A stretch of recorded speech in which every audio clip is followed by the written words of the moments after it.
ইয়াকে কয় বোলে গছত কথাত উঠত তেল নৌ খাওঁতেই চেল বেল। দাপৰ যুগত গন্ধৰ্ব শ্ৰেষ্ঠ শিশুপাল আৰু সুন্দৰী চেষ্টা ৰুক্মিণীৰ বিবাহ যে হ'ব ই এক পানীৰ মিঠৈ। যদি সেয়ে হয় এই দৰা ধৰা মহাভাৰতৰ কপাল নুখুলিবনে? ভাস্কৰ পণ্ডিতে গণনা কৰি কৈছিল মোৰ বোলে কোনোবা ৰাজনন্দিনীৰ লগত জোৰা আছে।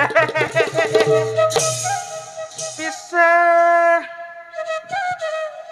ৰাজনন্দিনী হ'ল ক্ষত্ৰিয়, মই হলো ব্ৰাহ্মণ, অসবৰ্ণ বিবাহ একো কথা নাই, ইও একে শাস্ত্ৰসন্মত।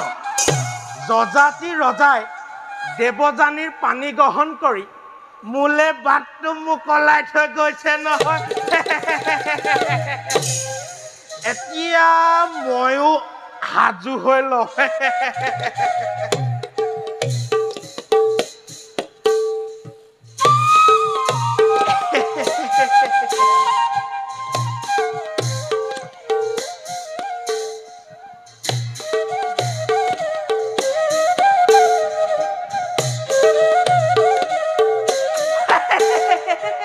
পিন্ধিলো বাপেকে তাল কবচ।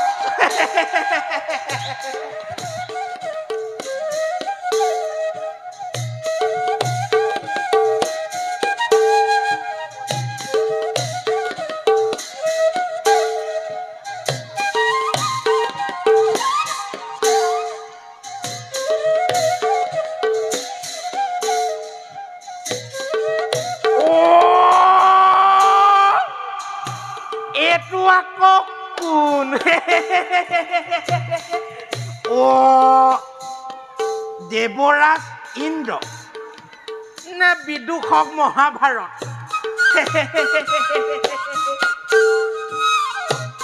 এইবাৰ ক'ত পলাবা ৰুক্মিণী সুন্দৰী?